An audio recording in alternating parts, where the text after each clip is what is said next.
today we are going to start our new chapter, that is concept of cost. Cost क्या है? देखो students, cost करने से पहले हम एक चीज देखते हैं कि जब भी हमें कोई प्रोडक्शन करनी है, ठीक है, प्रोडक्शन करने के लिए हमें कुछ ना कुछ इनपुट्स चाहिए। तो वो इनपुट्स दो तरह के होते हैं, एक तो होते हैं आपके फैक्टर इनपुट्स और एक होते हैं non factor inputs. Factor inputs में आते हैं आपके फैक्टर ऑफ प्रोडक्शन, जैसे कि land, labour, capital and entrepreneur, यानी कि प्रोडक्शन करने के लिए हमें इन चारों की ही जरूरत पड़ती है। और साथ में नॉन फैक्टर इनपुट्स भी चाहिए होते हैं। नॉन फैक्टर इनपुट्स कैसे? जैसे कि रॉ मटेरियल, आपकी मशीनरी, वो सब क्या है, नॉन फैक्टर इनपुट्स है। तो जब भी हम प्रोडक्शन कर रहे हैं तो कुछ ना कुछ एक्सपेंडिचर हमें फैक्टर इनपुट्स पर भी लगाना पड़ेगा और नॉन फैक्टर इनपुट्स पर भी लगाना पड़ेगा। तो कॉस्ट क्या है? कॉस्ट इज द एक्सपेंडिचर, ऐसा एक्सपेंडिचर जो हम अपने इन इनपुट्स पे, कौन कौन से इनपुट्स, फैक्टर इनपुट्स और नॉन फैक्टर इनपुट्स पर लगाते हैं for the production of output, उस एक्सपेंडिचर को हम बोलते हैं कॉस्ट।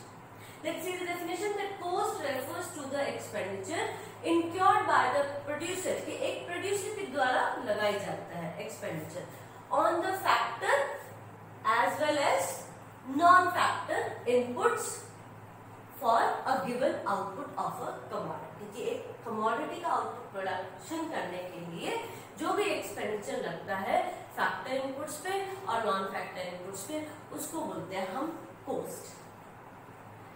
अब स्टूडेंट्स देखो कि जब भी कॉस्ट है, कॉस्ट क्या होती है? कॉस्ट भी आगे फर्दर डिवाइडेड है हमारे पास दो पार्ट्स में।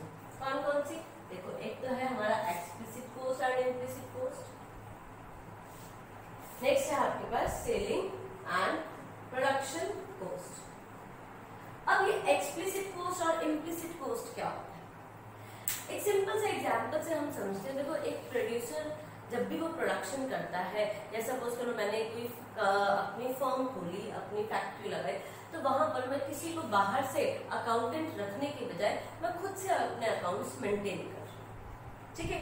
तो इसका मतलब मैंने क्या किया कि अपने आप को, जो सेल्फ ऑन्ड इनपुट था मेरा, वो यूज किया। तो जब हम सेल्फ ऑन्ड इनपुट यूज करते हैं उसको बोलते हैं हम इम्प्लिसिट कॉस्ट। और वही अगर मेरे को रॉ मटेरियल मंगवाना है या मुझे कोई कंप्यूटर ऑपरेटर रखना है, कोई सेल्समैन रखना है, उसके लिए मैं बाहर से एक पर्सन अपॉइंट करती हूँ, बाहर से लेकर आती हूँ, रॉ मटेरियल परचेज करके लेके आती हूँ। तो वो जो मेरी कॉस्ट आएगी, जिसको मैं मार्केट में, यानी कि मनी को मार्केट में पे कर रही हूँ, तो उसको बोलेंगे हम एक्सप्लिसिट कॉस्ट। एक्स मतलब एग्जिट, मीन्स बाहर दी हुई मनी, जो भी एक्सपेंडिचर हम बाहर देते हैं। जैसे कि सपोज मैंने एक पर्सन हायर किया, तो मैं उसको पर्सन, बाहर वाले पर्सन को पेमेंट करूंगी, और लेकिन वहीं उस पर्सन की जगह अगर मैं अपनी फैमिली का कोई पर्सन लगा लेती हूँ, तो मेरे को उसको अलग से देने के, मैं अपना ही बेटा अपॉइंट कर लेती हूँ, तो वहां पर मैंने क्या यूज कर रही हूँ? सेल्फ ऑन इनपुट यूज कर, ठीक।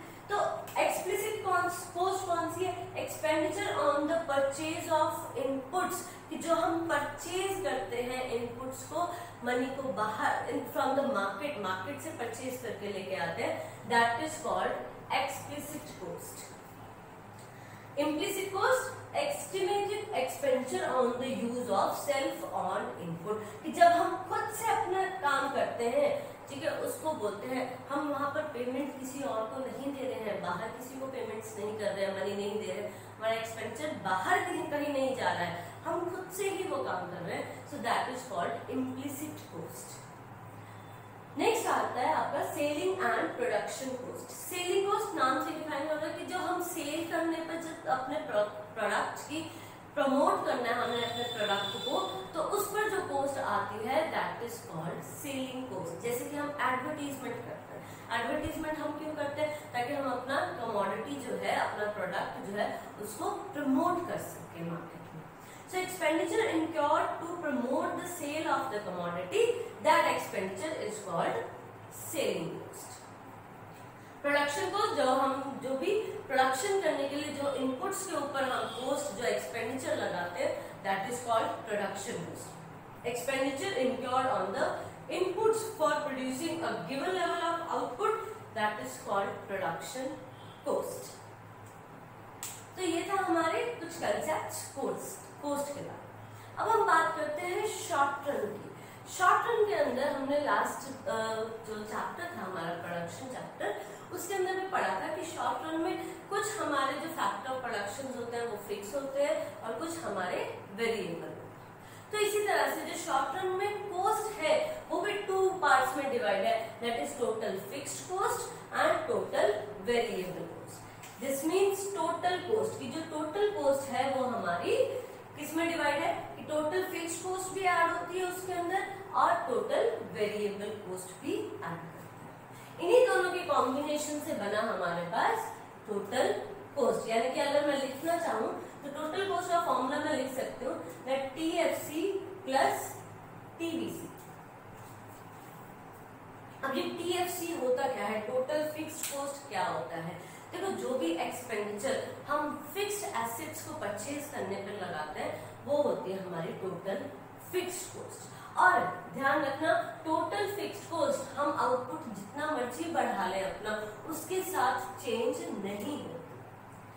फॉर एग्जाम्पल आपने एक लैंड लीज पर ली, ठीक है, रेंट पर ली। अब आप उस लैंड के ऊपर काम करें या नहीं करें, प्रोडक्शन करें या नहीं करें, आपको उस लैंड का रेंट तो पे करना ही पड़ेगा। इधर you can earn any money और नॉट, कि आप चाहे मनी को अर्न करो या फिर मत करो, लेकिन आपको वहां पर जो आपकी कॉस्ट आएगी, जो रेंट है, जो रेंट की जो कॉस्ट बनेगी आपकी, वो आपको पे करनी ही करनी पड़ेगी। इसलिए हम कहते हैं कि हमारे आउटपुट के साथ वो चेंज नहीं होगा। अगर आउटपुट 0 भी है हमारा तब भी हमारी फिक्स्ड कॉस्ट आती है, और आउटपुट अगर हम 10 यूनिट्स का प्रोडक्शन भी कर रहे हैं तब भी हमारी वो रेंट जो है फिक्स्ड कॉस्ट वो आती है। सो expenditure on the use of fixed factor, जो एक्सपेंडिचर हम फिक्स्ड फैक्टर को यूज करने पर लगाते हैं that is called total fixed cost. Total variable cost क्या होता है? अच्छा, उससे पहले टोटल फिक्स्ड कॉस्ट के और भी नाम है, जैसे कि ओवरहेड कॉस्ट भी हम बोलते हैं, इसको सप्लीमेंट्री कॉस्ट भी बोला जाता है, और इसको हम इनडायरेक्ट कॉस्ट भी बोलते हैं। किनको? Total fixed cost. इसके एग्जांपल क्या हो सकते हैं? जैसे कि आपकी लाइसेंसिंग फीस जो है, लाइसेंस के लिए जो फीस आप देते हैं, अब वो फीस आपने दे दी लाइसेंस के लिए, लाइसेंस ले लिया। अब उस लाइसेंस लेने के बाद आप चाहे प्रोडक्शन अपना करें नहीं करें, वो तो आपकी कॉस्ट लगनी ही लगनी है, वो तो एक्सपेंडिचर आपका हो ही गया। So that is called fixed cost. और क्या एग्जांपल हो सकता है इसका? इसका एग्जांपल हो सकता है कि हम जो सैलरीज देते हैं, अपने वेजेस देते हैं परमानेंट स्टाफ को, that will also be total fixed cost. जो एक्सपेंडिचर हमारा प्लांट एंड मशीनरी के ऊपर आता है that is also total fixed cost. जो हमारा लैंड के ऊपर जो रेंट हम पे करते हैं that is also total fixed cost. Next we will talk about the total variable. अब टोटल वेरिएबल कॉस्ट क्या? वेरिएबल मींस चेंज होना। इसका मतलब कि ऐसा एक्सपेंडिचर जो कि आउटपुट जैसा है उसी के अकॉर्डिंग हमारा एक्सपेंडिचर।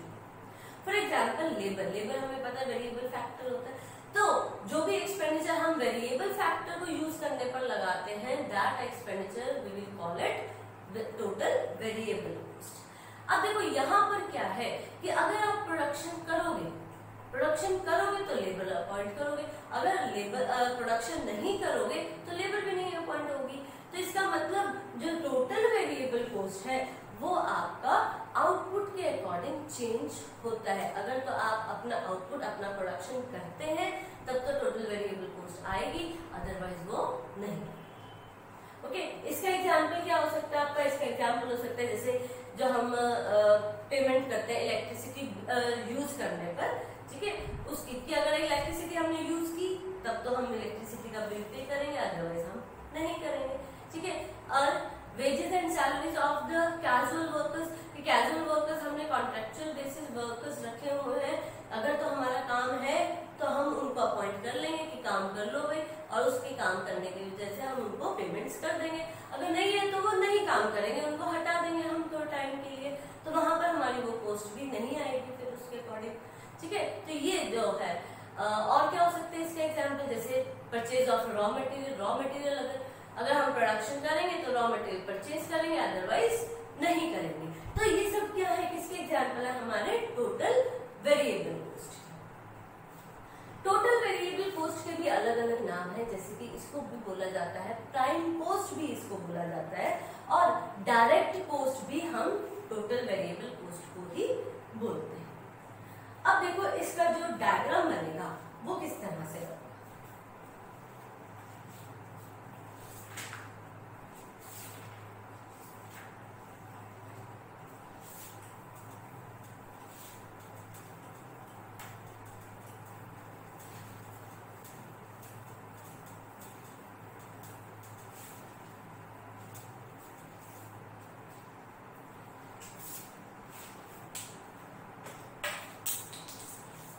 यहां पर हम ले रहे हैं आउटपुट,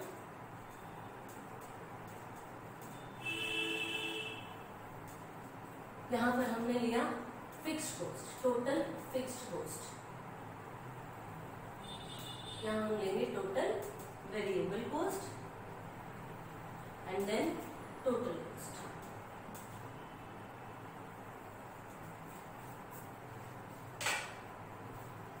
अब देखो आउटपुट हमारा 0 1 2 3 4 5 6 7 and 8।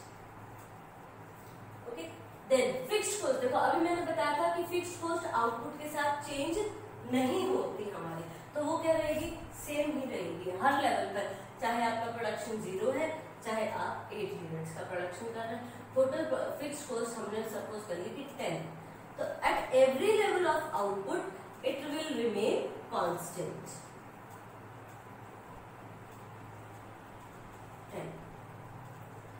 अब आ गई हमारी टीवीसी।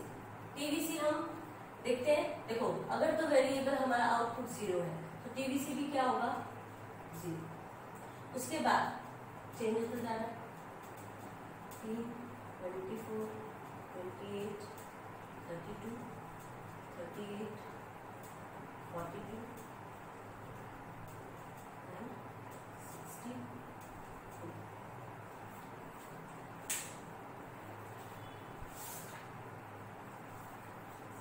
यहाँ पर 46 कर, तो मैं बताऊंगी आपको किस वजह से। अब देखो टोटल कॉस्ट हम कैसे, हमने अभी किया टोटल कॉस्ट क्या है, TFC plus TVC, total fixed cost plus total variable cost. तो total fixed cost 10 10 plus 0 10, then 10 10 plus 10 20, 10 10 plus 18 28। Similarly आपका आता जाएगा 34 38 42 48 56 एंड 72। अब इसको हम डायग्रामेटिकली बनाते हैं।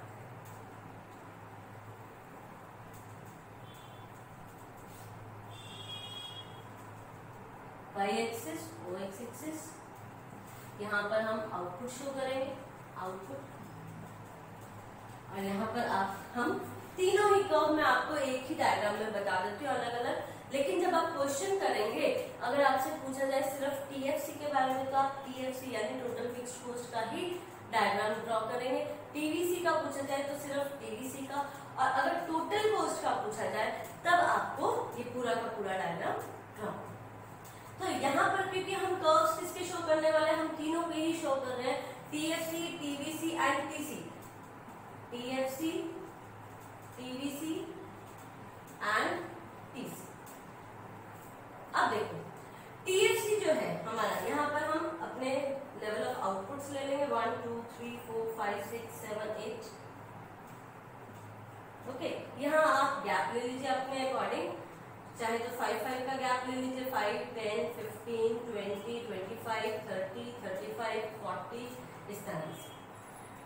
मैं आपको एक बार फ्री हैंड कर्व बना के दिखा रही हूँ, आप जब प्लॉट करोगे तब वो इसी तरह की ही शेप आपको वहां पर मिलेगी।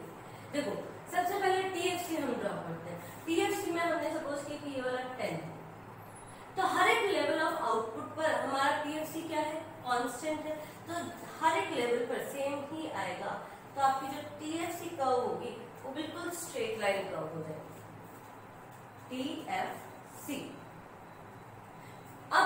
ड्रॉ करेंगे कि हर एक आउटपुट के लेवल पर हमारा टीएफसी कितना है 10 10 10। नेक्स्ट आपका टीवीसी। टीवीसी में क्या आएगा कि अगर आउटपुट 0 है तो आपका टीवीसी भी 0 यानी कि ये वाला पॉइंट। फिर जब आउटपुट 1 है तो सेकंड आपका फर्स्ट पर आउटपुट होगा ये 10। तो इस तरह से जब आप प्लॉट करेंगे तो आपका कर्व कुछ इस तरह से आएगा। ये आ गया आपका टीवीसी कर्व, टीवीसी। नेक्स्ट हम ड्रॉ करेंगे टीसी कर्व। अब देखो टीसी हमारा 0 से शुरू नहीं हो रहा। जब आपका आउटपुट 0 है तो टोटल कॉस्ट क्या है 10, और ये 10 क्या है आपकी टोटल फिक्स्ड कॉस्ट है। इसी वजह से हमारा जो टीसी कर्व होगा वो भी 0 से शुरू नहीं होगा। कहां से शुरू होगा 10 से। तो आपका जो टीसी कर्व बनेगा वो बनेगा कुछ इस तरह से, ये टीसी। अब आपको क्या ध्यान रखना है कि ये जो टीवीसी और टीसी कर्व है ना, ये एक दूसरे के पैरेलल रहेंगे। यहां से जो गैप रहेगा इनका हर बार वो क्या रहेगा, सेम रहेगा। क्यों रहेगा आप देखो, यहाँ पर टीवीसी और टीसी के बीच में कितने का गैप है, 0 और 10, 10 का गैप। 10 और 20 का डिफरेंस 10, 18 और 28 का डिफरेंस 10, 24 और 34 का डिफरेंस 10, 28 38 का डिफरेंस 10। देखो हर बार आपका जो डिफरेंस है टीवीसी और टीसी के अंदर वो 10 10 का आ रहा है, यानी कि ये जो डिफरेंस है हर बार हर एक वैल्यू के अंदर 10 10 का डिफरेंस आएगा। ठीक है, और ये 10 क्या है, आपकी टोटल फिक्स्ड कॉस्ट। इसका मतलब मैं टीसी को टीएफसी को क्या लिख सकती हूँ, टीसी माइनस टीवीसी। कि अगर मैं टीसी में से टोटल कॉस्ट में से अपनी टोटल वेरिएबल कॉस्ट को सब्ट्रैक्ट कर देती हूँ तो मेरा क्या निकल कर आ जाएगा, टोटल फिक्स्ड कॉस्ट। ओके, तो ये था हमारा टोटल कॉस्ट का कंसेप्ट।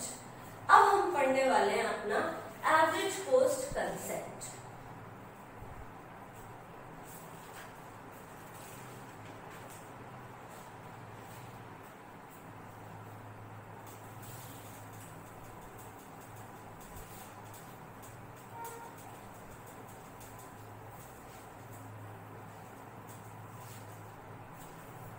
अब देखिए स्टूडेंट्स, टोटल कॉस्ट क्या था कि जितना जो भी हम एक्सपेंडिचर इनकॉर करते थे अपने फिक्स फैक्टर्स के ऊपर और वेरिएबल फैक्टर्स के ऊपर, तो वो एक्सपेंडिचर हमारा कहलाता था टोटल कॉस्ट। अब हम बात करते हैं एसी की, एवरेज कॉस्ट की। एवरेज कॉस्ट देखो हमने अभी लास्ट चैप्टर प्रोडक्शन में जब भी एवरेज वर्ड आ जाए तो आप ये लगा लो कि हमने वहां पर देखना है कि पर यूनिट क्या है। सिर्फ क्या है, आगे का वर्ड देखो। अगर कॉस्ट की बात कर रहे हैं तो हमने पर यूनिट कॉस्ट देखनी है, यानी कि हर एक आउटपुट के ऊपर कितनी cost I, that is called average cost. तो हम क्या कह सकते हैं, cost per unit output is called average cost. कि पर यूनिट, हर एक यूनिट के ऊपर कितनी कॉस्ट आती है हमारी, तो हम उसको कहते हैं एवरेज कॉस्ट। जैसे कि हमने अभी बात की कि टीसी टोटल कॉस्ट क्या थी, 2 पार्ट्स में डिवाइड थी। एक तो टोटल फिक्स्ड कॉस्ट कॉम्बिनेशन था, टोटल फिक्स्ड कॉस्ट का और टोटल वेरिएबल कॉस्ट का। इसी तरह से एसी भी क्या है, कॉम्बिनेशन है हमारा एवरेज फिक्स्ड कॉस्ट का and average variable cost. Average fixed cost and average variable cost, यानी कि एवरेज फिक्स्ड कॉस्ट कि जब हम पर यूनिट कॉस्ट निकाल रहे हैं अपने फिक्स्ड फैक्टर्स के ऊपर, टोटल फिक्स्ड कॉस्ट के ऊपर, तब वो कहलाएगी आपकी एवरेज फिक्स्ड कॉस्ट। अगर वही हम पर यूनिट कॉस्ट अपने वेरिएबल फैक्टर्स के ऊपर निकाल रहे हैं, टोटल वेरिएबल कॉस्ट के ऊपर निकाल रहे हैं, तो हमारे क्या कहलाएगी वो एवरेज वेरिएबल कॉस्ट। अब एसी निकालने का फॉर्मूला हमारे पास है वही सेम जो हमने एपी निकालने का क्या किया था, वहां पर एवरेज प्रोडक्शन किया था हमने, टोटल प्रोडक्शन अपॉन में लेबर। ठीक है, यहाँ पर हम क्योंकि आउटपुट यूज कर रहे हैं, कॉस्ट है तो हम आउटपुट लेंगे। ठीक है, तो एसी की जगह जो टीपी है वहां पर टोटल प्रोडक्शन था, वहां पर अब क्या आ जाएगा उसकी जगह, टोटल कॉस्ट। तो एवरेज कॉस्ट जो है इसका फॉर्मूला क्या हो गया, टोटल कॉस्ट अपॉन में आउटपुट, जिसको हम क्यू से रिप्रेजेंट करते हैं। टोटल कॉस्ट अपॉन में आउटपुट। अब देखो इतने ज्यादा हमें कोई घबराने वाली बात नहीं है कि इनके सबके हमें फॉर्मूलाज लर्न करने पड़ेंगे। अब देखो यहाँ पर हमने लिया एसी में टीसी लिया, तो एएफसी में टीएफसी ले लो बस, टीएफसी अपॉन में क्यू आउटपुट। एबीसी था तो यहाँ पर टीबीसी आ जाएगा, टीबीसी अपॉन में क्यू। कुछ घबराने वाली कोई बात नहीं है। एसी हम एवरेज कॉस्ट ले रहे, बस एक फॉर्मूला याद कर लो, देखो टीसी अपॉन में क्यू। अब अगर एएफसी पूछे तो टीएफसी ले लो, टोटल फिक्स्ड कॉस्ट, और एबीसी बोले तो टोटल वेरिएबल कॉस्ट। डिवाइड में तीनों की ही आउटपुट रहेगा। अब हम इसको प्रैक्टिकली सॉल्व करते हैं। देखो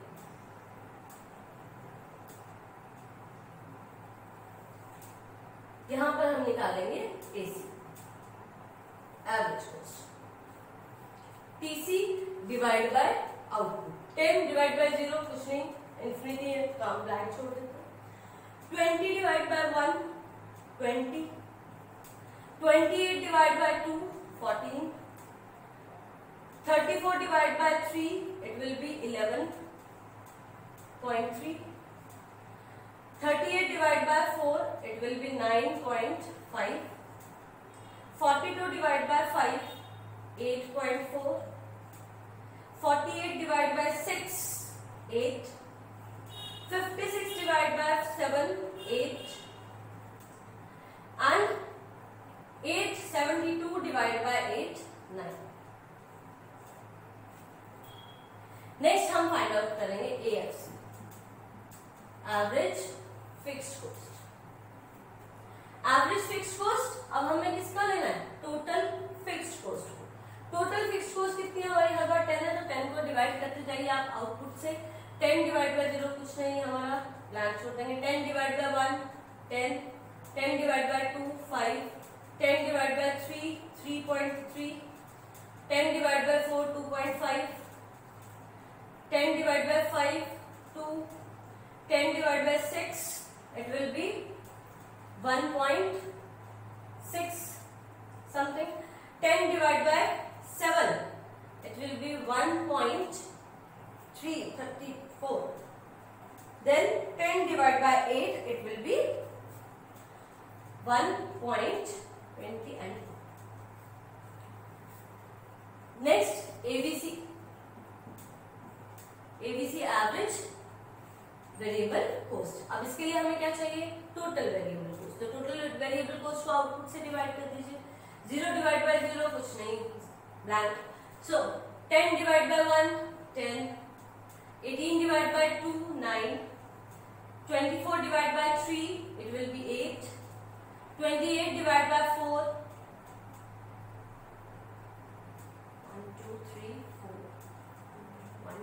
yes 28 divided by 4 it will be 7, 32 divided by 5 it will be 6.4, 38 divided by 6 it will be 6.3, 46 divided by 7 it will be 6.6, and then 62 divided by 8 7.7। तो ये आ गया हमारा एबीसी। अब एक चीज देखो यहाँ पर एएफसी कैसे चल रहा है, हम हर बार डिक्रीज होता जा रहा है, डिक्रीज हो रहा है। इसका मतलब क्या है कि हम जैसे जैसे अपना आउटपुट बढ़ाते जा रहे हैं और टोटल फिक्स कॉस्ट हमारी उतनी ही है। पहले हम 1 यूनिट प्रोड्यूस करते थे तब भी 10 हमारी कॉस्ट आती थी, और अगर हम 10 यूनिट्स प्रोड्यूस करते हैं हमारी तब भी 10 ही आ रही है फिक्स्ड कॉस्ट। ठीक है, तो हमारा हर बार जितना आपका लेवल ऑफ आउटपुट बढ़ता जाएगा आपकी जो एवरेज फिक्स्ड कॉस्ट है वो डिक्रीज होती जाएगी, और ये डिक्रीज होने की वजह से इसका जो कर्व है वो कैसा हो जाएगा, रेक्टेंगुलर हाइपरबोला कर्व। देखो यहाँ पर मैं करके दिखाती हूँ आपको किस तरह से इसका कर्व बनेगा।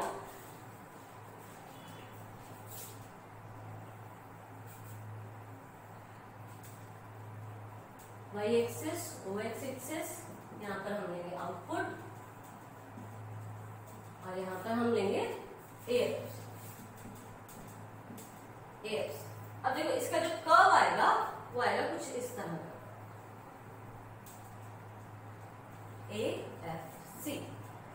किस वजह से आ रहा है ये कर्व इस तरह का? क्योंकि हमारा जो हर बार जो आउटपुट है, लेकिन ये देखो डिक्रीज होता जा रहा है, डिक्रीज होता जा रहा है। यहाँ पर आकर जो डिक्रीज होने की वैल्यू है, मीन जो मार्जिन है वो कम भी होता जा रहा है, यानी कि डिक्रीज हो रहा है एट डिक्रीजिंग रेट। 10, 5 का गैप आ गया, 5 से 3.3, फिर कम गैप आया 3.3 से, इस तरह से करते करते 0.2 का, देखो यहाँ पर 0.2 का फर्क डिफरेंस आ गया उसके बाद, और फिर क्या आता जा रहा है आपका 0.2। तो इसी तरह से ये इस तरह का चलता जाए। तो ये था आपका AFC कर्व। अब एक चीज और देखो कि जब हम AFC इधर से ही अगर आपको सपोज पूछा जाए, देखो AFC से ही आप TFC निकाल सकते हो। क्यों? देखो TFC डिवाइड बाय Q, ये फॉर्मूला होता है। AFC multiply by Q is equal to TFC लिख सकती हूँ मैं, यानी कि अगर आपको AFC गिवन है और आउटपुट गिवन है तो आप वहां से TFC निकाल सकते हो। इसका रेक्टेंगुलर हाइपरबोला होने का एक डिफरेंस ये भी है कि हर एक लेवल के ऊपर जो TFC है, टोटल फिक्स्ड कॉस्ट है, वो सेम रहती है। कैसे? देखो आप मल्टीप्लाई करके देख लो, सबका आंसर 10 आएगा। 10 मल्टीप्लाई 1 आउटपुट के साथ मल्टीप्लाई करो 10, 5 मल्टीप्लाई 2 10, 3.3 मल्टीप्लाई 3 10, 2.5 मल्टीप्लाई 4 10, 2 मल्टीप्लाई 5 10। तो सिमिलरली आप जैसे जैसे इसको आउटपुट के साथ मल्टीप्लाई करते जाओगे वो TFC ही आता जाएगा आपके पास, और TFC कैसा है? कांस्टेंट। ठीक है, तो ये था आपका AFC। अब बनाते हैं हम ABC का।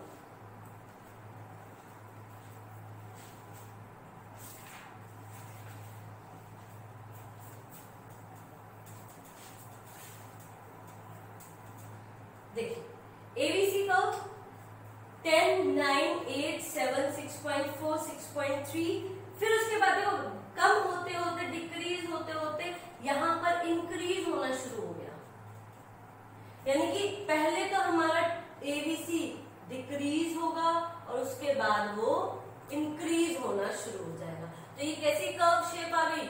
यू शेप कर्व आ गई। इसको बोलेंगे हम ABC, एवरेज वेरिएबल कॉस्ट। यहाँ पर कि इनिशियल पॉइंट्स में यहाँ पर हम अप्लाई कर रहे हैं अपना लॉ ऑफ वेरिएबल प्रोपोर्शन, कि वहां पर क्या था, वहां पर जब जैसे जैसे प्रोडक्शन आउटपुट बढ़ता जा रहा था, लेबर्स को हम बढ़ाते जाते हैं, हमारा टोटल प्रोडक्शन इनिशियली बढ़ता रहा, उसके बाद एक जितने और ज्यादा वेरिएबल हमने फिक्स किए, फिक्स फैक्टर्स के साथ कंबाइन किए, हमारा टोटल जो प्रोडक्शन था वो डिमिनिश होना शुरू हो गया था। तो यहाँ पर भी कि इनिशियल स्टेज में जैसे जैसे हमारा आउटपुट बढ़ता जाएगा, हमारा जो एवरेज वेरिएबल कॉस्ट है वो क्या होती जाएगी? कम होती जाएगी। बट आफ्टर अ पॉइंट कि यहाँ पर एक पॉइंट इतना ज्यादा, देखो यहाँ पर 6.4, 6.3, सिर्फ 0.1 का डिफरेंस आ रहा है, तो ये इस तरह से होगा, ये कर्व बनेगा। आप इसको जब प्लॉट करके बनाओगे, पॉइंट्स को प्लॉट करके ही बनाना है, हमेशा ध्यान रखना इकोनॉमिक्स के अंदर जब भी आपने डायग्राम बनाना है, हमेशा पॉइंट्स को प्लॉट करके ही आपको वो पॉइंट्स ज्वाइन करने हैं और फिर कर्व बनाता है, वो आता है आपका परफेक्ट कर्व आता है। ठीक है, तो इसी तरह का आपको कर्व मिलेगा, वहां पर ABC यू शेप्ड कर्व मिलेगा। क्यों यू शेप्ड होता है? बिकॉज यहाँ पर क्या है कि इनिशियली तो हमारा जो वेरिएबल कॉस्ट है वो डिक्रीज करती जाती है, but after that gradually it will increase, कि उसके बाद ये क्या करनी शुरू हो जाती है? इंक्रीज होनी शुरू हो जाती है। यहाँ पर क्यों होती है इंक्रीज? क्योंकि यहाँ पर हमें डिमिनिशिंग रिटर्न्स मिलने शुरू हो जाते हैं। इसी वजह से डिमिनिशिंग रिटर्न्स मिलने की वजह से हमारी जो एवरेज वेरिएबल कॉस्ट है वो इंक्रीज होने लगती है। अब यहाँ देखो हम इसको अब बनाते हैं हम AC कर्व।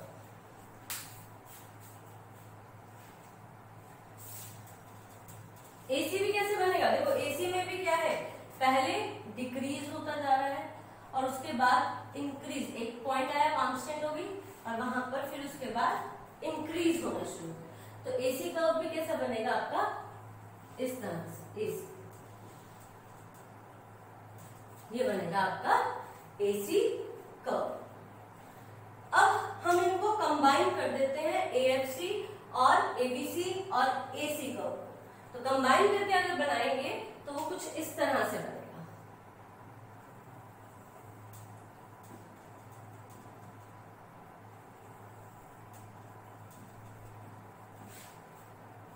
ये तीनों हमारे इस तरह से कर्व्स बन के आएंगे, ठीक है। और यहाँ पर देखिएगा कि जब हमारी ये मिनिमम है, ये पॉइंट वहां पर कट करता है मिनिमम। ओके, सो आज के लिए इतना ही। हमने आज के लेक्चर में पढ़ा कि कोस्ट क्या होती है, उसके हमने डिफरेंट कोस्ट के बारे में पढ़ा, explicit cost, implicit cost, selling cost, production cost. उसके बाद हमने शॉर्ट टर्म के कोस्ट के बारे में बात की। शॉर्ट टर्म में हमारे पास होता है टोटल कोस्ट। टोटल कोस्ट हमारा कॉम्बिनेशन है टोटल फिक्स्ड कोस्ट का एंड टोटल वेरिएबल कोस्ट का। सिमिलरली जो हमारा AC है, एवरेज कोस्ट भी, वो भी क्या है, कॉम्बिनेशन है किसका, AFC का और ABC का, यानी average fixed cost plus average variable cost. अब देखो अगर क्वेश्चन आ जाते हैं आपको, यहाँ पर आपको एवरेज फिक्स्ड कॉस्ट निकालना है, AC दिया हुआ है, ABC दिया हुआ है, तो क्या फॉर्मूला बन जाएगा, देखो AC is equals to ABC plus AFC होता है, तो AC minus AFC, ABC is equals to AFC हो गया। तो यहाँ से आप इस तरह से फॉर्मूलाज अपने जनरेट कर सकते हो। So that's all for today, thank you and have a nice day.